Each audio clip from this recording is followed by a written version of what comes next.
Analiza poslovanja je bistven del predstavitve v letnem poročilu podjetja, ne?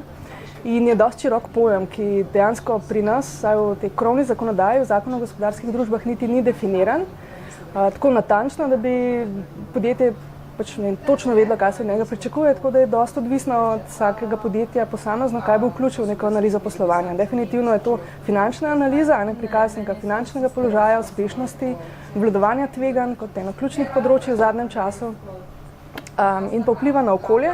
Potem je pa že nekako dosti mehko področje, kaj se še predstavlja v okviru analize poslovanja. Zato bomo na seminarju pogledali še majčkeno preko naših rekla meja, ker meja več ni, ampak mogoče podjetja v tujini, večja podjetja v tujini in smernice, kaj se dogaja na tem področju, predvsem ESMA smernice o alternativnih načinih uspešnosti poslovanja. Bomo omenili, kaj je zdaj, kako se povezuje, naprimer neto dolg ali pa prosti denarni tok, to predstavlja to poročilo ali ne, v kakšni meri, ne samo zdaj poudarki tistih računovodskih izkazov, ampak tudi te alternativni načini merjenja. Tako da so to definitivno neka nova področja, ki prihajajo v letna poročila.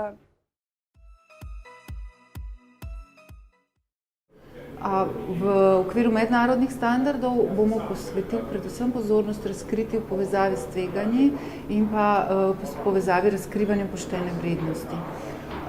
Med drugim bomo se pa tudi dotaknili priprave poročila o odnosih do povezanih družb.